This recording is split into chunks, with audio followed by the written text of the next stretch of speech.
Alors moi, je vais à pied levé, j'interviens pour vous faire un temps de partage au niveau de tout ce qui est la réglementation sur lesquelles vont pouvoir s'appuyer les entreprises agroalimentaires.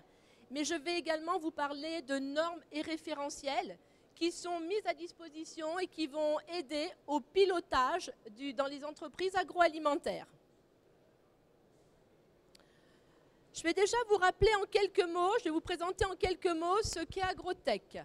Alors Agrotech, nous sommes venus presque en voisin. Agrotech, c'est un centre de ressources technologiques qui est basé sur la technopole Agropole, qui est basé à Agen, c'est-à-dire à mi-chemin entre Bordeaux et Toulouse. Agrotech, c'est un centre de ressources technologiques qui est là pour accompagner les entreprises ainsi que les porteurs de projets dans différentes thématiques qui peuvent aller de l'innovation d'un produit jusqu'à la mise en place de ce produit, ainsi tout ce qui va graviter autour, c'est-à-dire ça peut être de la formation ou de l'accompagnement divers et variés. Agrotech, c'est aujourd'hui un CRT qui a 30 ans d'expérience et c'est une équipe de 16 personnes qui est formée essentiellement d'ingénieurs. Agrotech est divisé en deux entités, un pôle technique auquel j'appartiens, mais également un pôle qui est le pôle analyse sensorielle, sur lequel on fait de l'analyse sensorielle et vous pouvez également aller déguster des produits puisque ça fait partie du projet CAP qui est présent sur un stand. Agrotech, c'est également 1400 m² de plateforme. Ces plateformes sont multi-utilisateurs puisque avec ces 1400 m² de plateforme, nous pouvons accueillir des industriels pour venir fabriquer. On peut accueillir également des start-up qui ont besoin de développer des produits. Mais nous sommes un centre également qui accueille des écoles et des universités pour pouvoir pratiquer l'ensemble de leurs travaux pratiques. Agrotech, c'est 2 laboratoires. Donc parmi ces 2 laboratoires, il y a le laboratoire dont je viens de vous parler, qui est le laboratoire analyse sensorielle, qui est le plus grand laboratoire d'analyse sensorielle du Sud-Ouest, qui compte 8 personnes et qui est accrédité COFRAC. Agrotech, c'est également un laboratoire de physico-chimie qui va être au service de nos développements, qui va permettre de faire un certain nombre d'analyses sur les matières premières et leur caractérisation avant de développer les projets. Agrotech, en moyenne, c'est également 550 contrats par an. Et Agrotech fait partie, en tant que CRT, des centres Actia en réseau. Donc Agrotech peut être une plaque tournante si vous avez un projet ou quelque chose. Si nous n'avons pas les capacités et si nous n'avons pas les connaissances pour pouvoir vous accompagner, d'être organisé en réseau, on peut vous mettre également en lien avec d'autres centres techniques. Alors, notre spécificité, nous, sur le centre d'Agrotech, sur le CRT Agrotech, compte tenu de notre positionnement basé sur Agen, nous sommes spécialisés dans tout ce que sont les fruits et les légumes. Nous pratiquons également, nous avons différents process concernant le séchage. Donc séchage pour pouvoir sécher des produits que peuvent être des tomates, que peuvent être des raisins ou tout autre type de produit. L'agrotech, c'est donc effectivement l'analyse sensorielle et c'est la valorisation des coproduits. Donc quand on dit valorisation des coproduits, c'est effectivement, si vous vous rendez sur le stand mentionné CAP, le produit qui est élaboré et qui est un lait végétal à base de noix est issu donc de coproduits que sont des noix qui nous ont été mis à disposition par un partenaire qui est l'entité Coqui. Donc maintenant que j'ai formulé la présentation d'Agrotech, je vais rentrer dans le vif du sujet et moi je vais vous parler, effectivement, je vais recentrer tout ceci au niveau de l'industrie agroalimentaire. Donc, les industries agroalimentaires, c'est un secteur qui est effectivement varié et multiple, parfaitement ancré sur son territoire.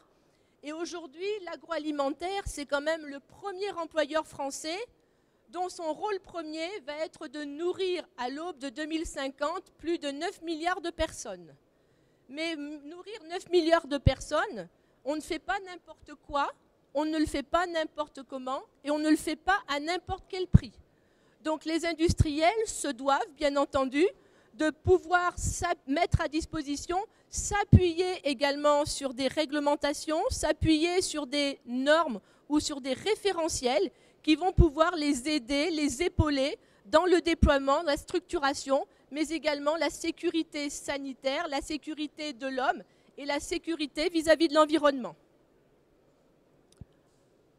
Donc si je recentre un petit peu ce qui s'est produit au niveau de l'évolution de cette réglementation, dans les années 90, alors on ne s'arrête pas sur l'année 90, mais en amont de 90 et également en aval de 90 maintenant, on a connu plusieurs scandales alimentaires.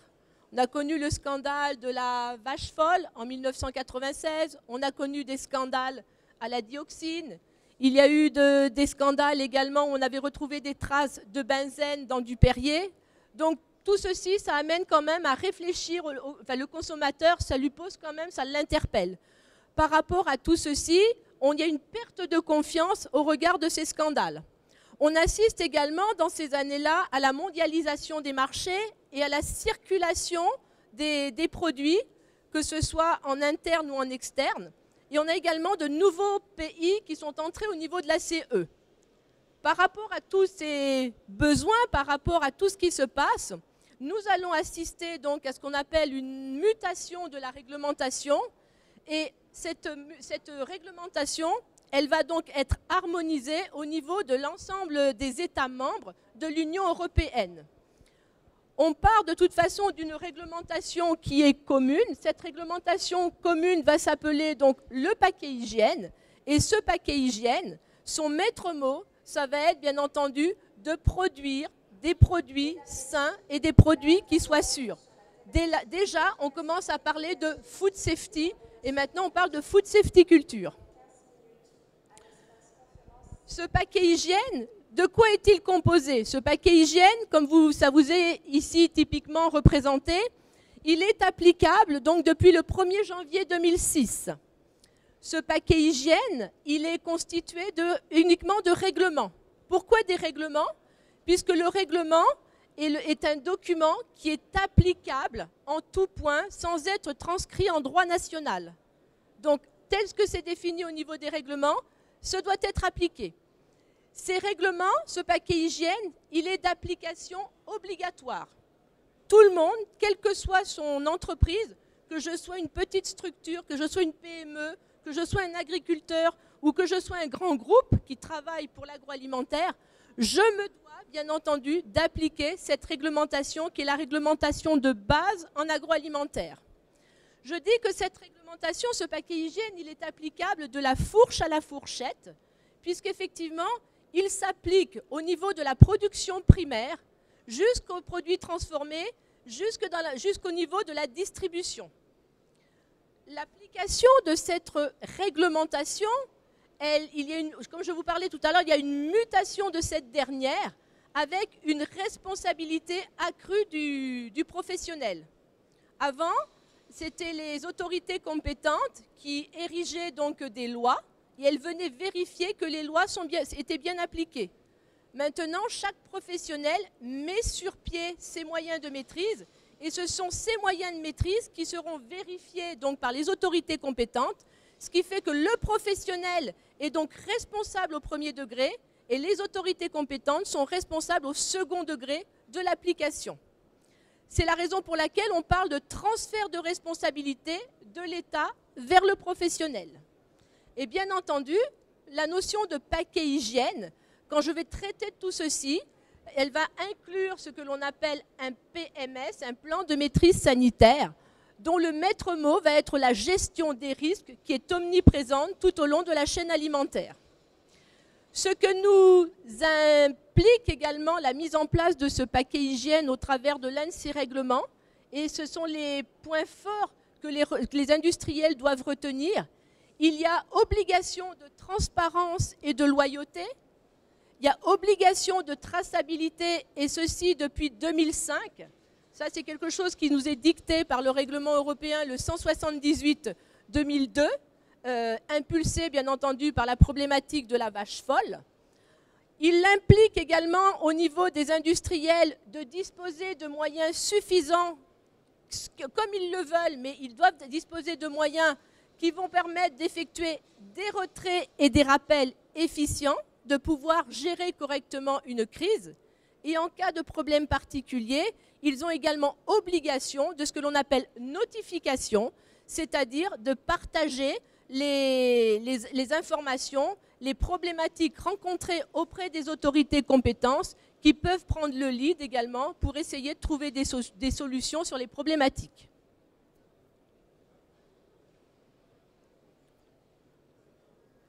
Alors, après avoir fait un petit focus sur tout ce qui était cet aspect donc, de la réglementation, bien entendu que la réglementation est un point fort sur lequel doivent s'appuyer les industriels. Et de toute façon, ils n'ont pas le choix. Qui dit réglementation, c'est une obligation. En parallèle, par contre, de l'application et du respect donc, de cette législation, les industriels peuvent également faire appel, utiliser, s'appuyer sur des normes et des référentiels, que j'appelle donc des normes et des référentiels au service des industriels. Pour n'en citer que quelques-unes qui vont être en lien très très fort avec tout ce qui est la maîtrise de la sécurité sanitaire des produits, je vais vous parler donc de l'ISO 22000, que je qualifierai, que je synthétiserai en SMSDA. Donc cette norme ISO 22000, elle a vu le jour dans les années 2005 et elle a évolué dernièrement, c'est-à-dire la dernière fois dans les années 2018. Nous avons également à disposition, par rapport à ce pilotage, ces aides pour pouvoir organiser le travail dans les entreprises agroalimentaires, nous avons également le FSSC 22000. Alors, vous allez me dire, mais c'est quoi ces choses un petit peu barbares? Alors, le FSSC 22000, ça va être une norme qui est ni plus ni moins que l'association de l'ISO 22000 avec des prérequis. Si je n'associe pas les prérequis à la norme ISO 22000, je ne vais pas avoir la reconnaissance, dans le jargon agroalimentaire, de la GFSI. La GFSI étant une entité internationale qui permet, qui va dicter, qui prend à bras-le-corps des problématiques telles que le problème de la fraude alimentaire, le problème de la food defense. Elle formalise donc dans ces conditions ce que l'on appelle un cahier des charges. Et si le référentiel, en l'occurrence la norme ISO 22000, ne s'applique pas totalement au niveau du guidance qui est dicté par la GFSI, la reconnaissance n'aura pas lieu. C'est le cas de la norme ISO 22000 si elle est toute seule. En parallèle de ceci, les industriels, ils ont également à disposition ce que l'on appelle des référentiels de distributeurs. Et ces référentiels de distributeurs, vous les avez clairement définis. Il s'agit de l'IFS Food et du BRC Food. Ce sont des référentiels privés qui vont permettre de travailler, qui sont obligés, je dirais, de la part des distributeurs, puisque quand je travaille avec les distributeurs, dans bien des cas, ils me demandent de travailler sur des marques de distributeurs. Leur responsabilité étant engagée, ils souhaitent travailler avec des opérateurs qui est donc une ligne de conduite, une rigueur en termes de tout ce qui est sécurité sanitaire sur le produit et sur le procédé, d'où l'application des exigences définies dans ces référentiels. Le maître mot de tout ceci, que je vous parle d'ISO 22000, que je vous parle d'IFS, de BRC ou que je vous parle de FSCC 22000, bien entendu, la finalité de tout ceci et le maître mot, c'est la sécurité sanitaire de l'aliment. Je dois travailler d'une façon totalement transparente et je ne dois commercialiser que des produits qui soient sains et que des produits qui soient sûrs. Concernant l'utilisation de ces normes, donc, ce sont ce que l'on appelle des systèmes de management. Et ces systèmes de management sont définis dans les normes. Ces normes, elles sont établies par ISO, donc International Standard Organization.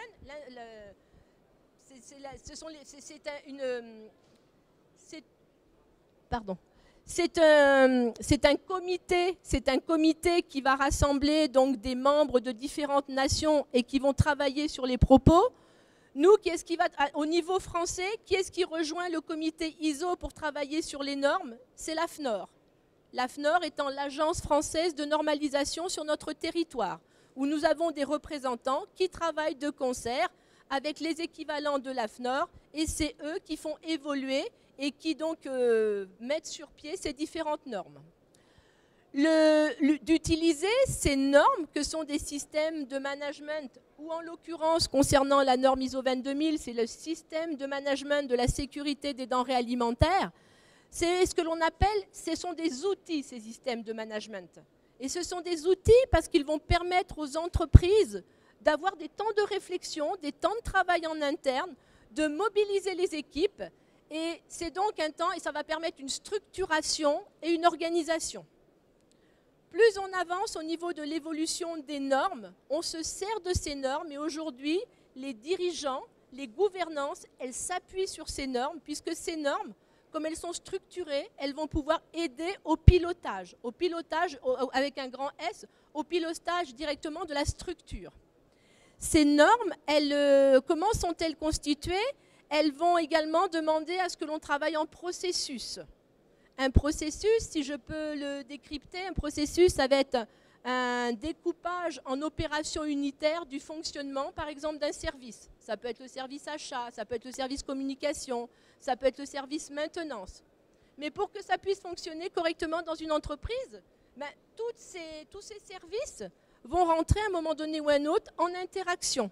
Donc, la formalisation de ces processus et la mise en interaction de ces processus vont faire que, bien entendu, l'organisation va pouvoir fonctionner et de travailler de concert, on va pouvoir également faire évoluer un certain nombre de choses. Si je parle de processus, il va falloir pouvoir mesurer le bon fonctionnement de ce processus. Donc chaque processus sera bien entendu adossé à ce que l'on appelle un indicateur qui permettra de vérifier, de donner des informations concernant le bon fonctionnement ou pas de cet indicateur, puisque chaque indicateur aura été objectivé. Le plus donc de travailler dans ces systèmes de management, c'est que l'ensemble des services vont être impliqués. Interaction entre les services. Notre donnée d'entrée, c'est les exigences du client qu'on va devoir respecter et l'application de la réglementation en vigueur. En données de sortie, c'est toujours le respect de la réglementation, mais ce qui va être surtout la valeur importante pour l'entreprise, ça va être la satisfaction du consommateur. Donc ces normes, elles vont permettre également d'identifier les risques. Aujourd'hui, toute évolution de normes demande de prendre en point d'appui, de pouvoir identifier les risques qui vont pouvoir se produire.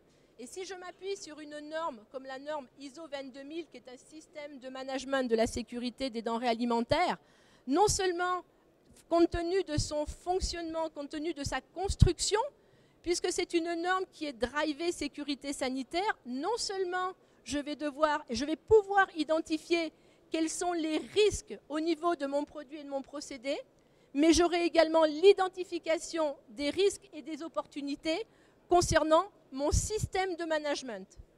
Quels sont les risques si j'ai tel service qui ne fonctionne pas? Quelles sont les opportunités qui se trouvent dans ma sphère proche ou ma sphère éloignée? Donc, ces normes, elles vont permettre d'amener à réfléchir sur ces thématiques, sur ces points essentiels aujourd'hui, que sont l'identification des risques produits et procédés et identification des risques et opportunités au niveau du système. Pour pouvoir me rendre compte que tout ceci, ça fonctionne bien, il va falloir que je m'appuie sur du factuel, d'accord? Cette approche factuelle, je vais l'avoir au travers de mes différents contrôles, mais je dirais plutôt au niveau de mes évaluations sur site, qui sont communément appelées les audits internes, qui sont donc des activités encadrées, qui seront réalisées par des personnes autres du secteur audité, et ce sont des activités indépendantes qui vont permettre de vérifier et d'attester de la conformité ou pas de ce qui est réalisé en adéquation avec les exigences d'une norme.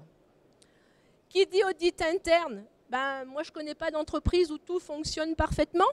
Un audit interne qui est une évaluation, on a toujours des marges de progression qui peuvent se mettre en place. Donc, à l'issue de ces audits internes, bien entendu, il y a tout ce qui est l'aspect amélioration continue qui doit venir dynamiser le système.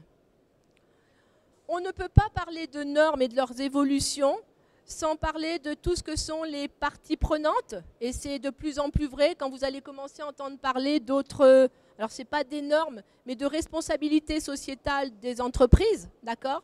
Et ce qui est important, c'est que pour que tout fonctionne bien, que l'on prenne information et que l'on s'appuie sur les intérêts des uns et des autres, la communication interne est quelque chose d'important, le partage, la communication, la formation avec les collaborateurs, mais c'est également la même chose en termes de communication externe avec les parties prenantes, que peuvent être les banques, que peuvent être les riverains, que peuvent être les fournisseurs et que sont bien entendu les clients.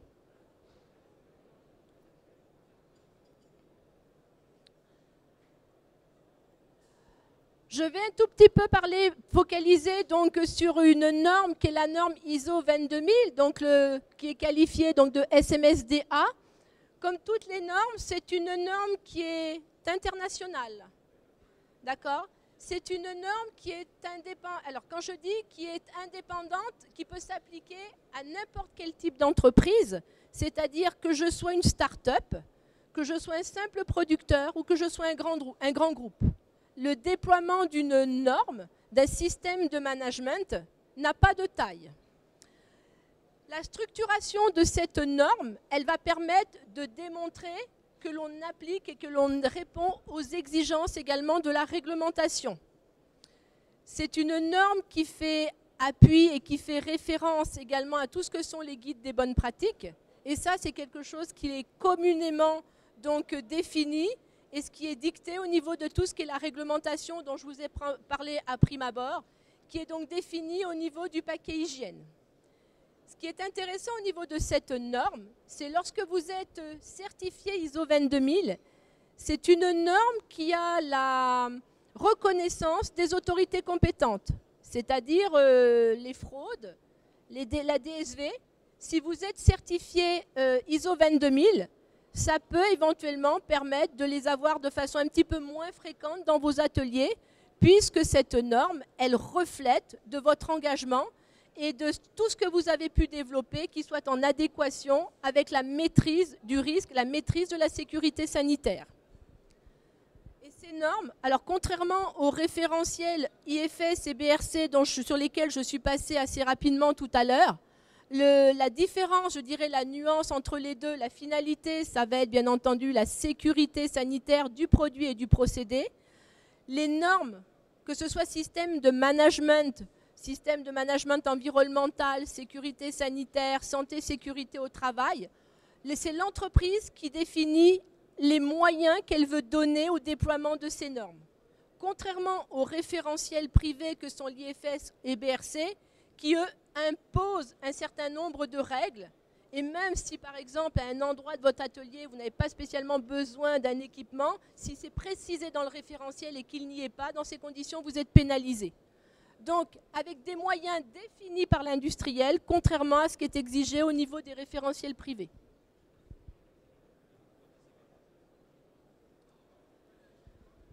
C'est vrai que depuis le début de la présentation, j'ai un petit peu focalisé sur tout ce qui était... ah non, j'allais un petit peu vite, excusez-moi. Donc les plus de ces systèmes de management. Qui dit système de management, on fait quand même beaucoup de travail en interne. Ça peut permettre, bien entendu, de passer une certification. Ces certifications sont réalisées par des organismes certificateurs, d'accord ?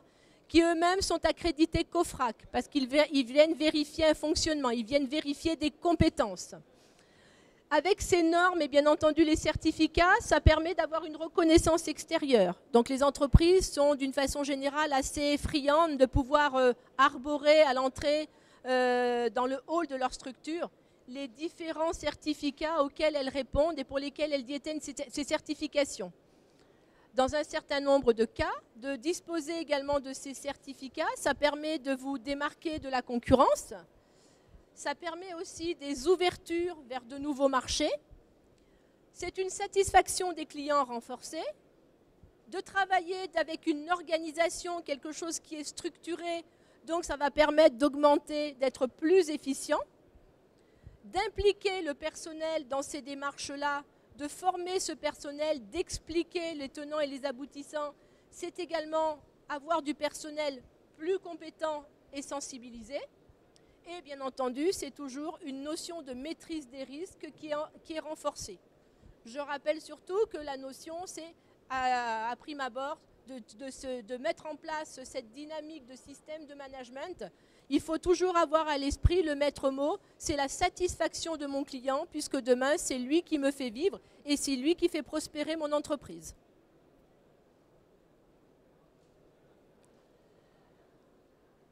J'ai effectivement focalisé jusqu'à maintenant plutôt sur un aspect sécurité sanitaire, sécurité sur le procédé, mais il ne faut pas penser qu'il y a uniquement les normes de système de management ou normes de système de management de la sécurité des denrées alimentaires.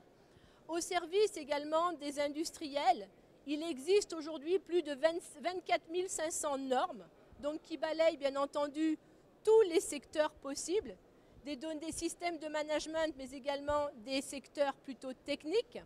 Je vous en ai pris ici deux autres en parallèle de tout ce qui est système de management de la sécurité sanitaire.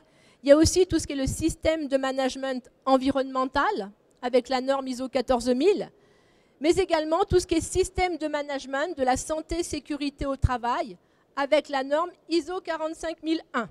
D'accord? Donc, c'est ce que l'on va parler. On va parler donc dans ces conditions de système de management intégré qui vont prendre en considération tout ce que sont les aspects qualité, sécurité sanitaire, environnementale et santé sécurité au travail. Et donc, c'est ce que vous avez de représenter sur cette représentation-là. Donc, on parle de système de management intégré.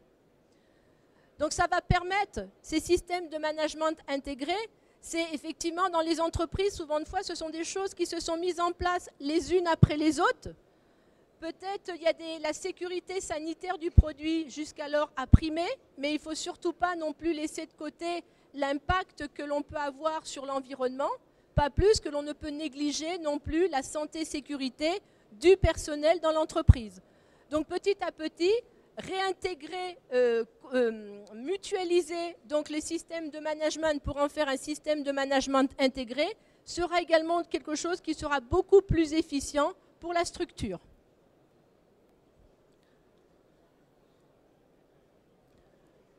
Donc c'est globalement ce que je viens de vous exprimer. Donc les plus dans ces systèmes de management intégrés, ça permet donc une centralisation et l'amélioration de la gestion de l'ensemble des systèmes de management de l'organisme. Plutôt que de les traiter en individuel, de les mutualiser, c'est quand même mieux.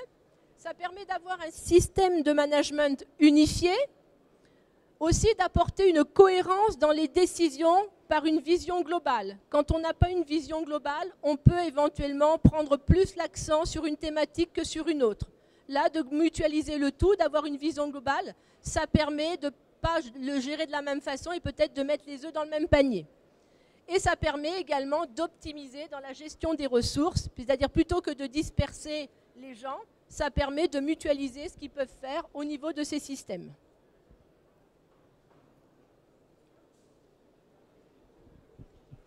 J'en terminerai en vous disant que la réglementation, toutes ces normes et ces référentiels, eh bien, ce n'est pas quelque chose qui est figé dans le temps, c'est quelque chose qui a tendance à évoluer pratiquement au quotidien. Alors, il est vrai qu'une norme n'évolue pas aujourd'hui pour demain.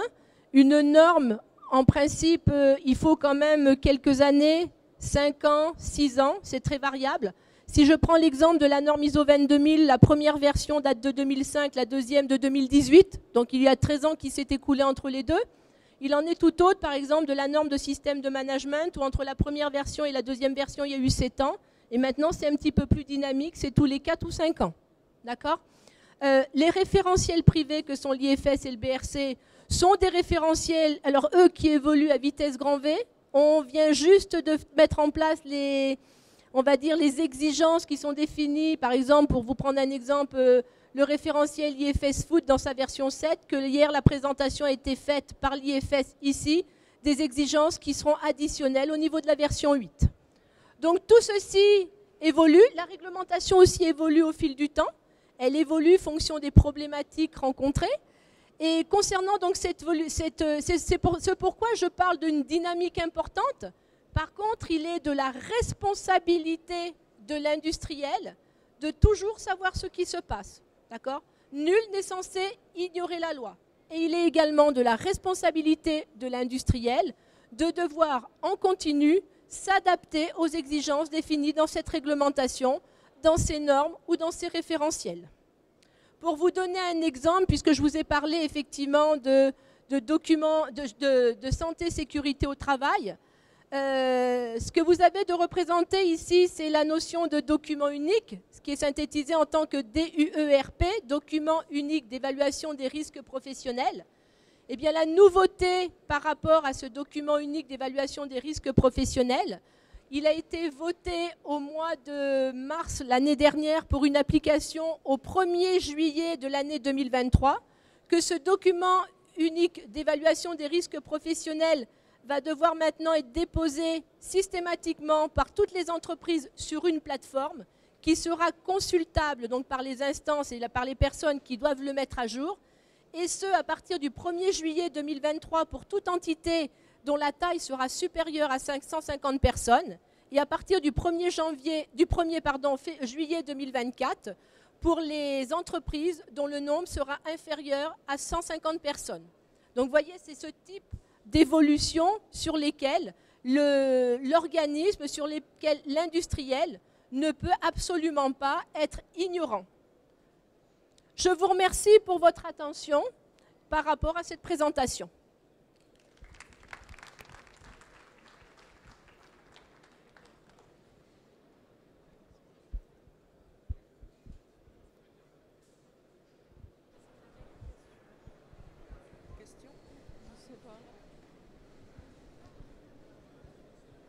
Ils savent tout déjà.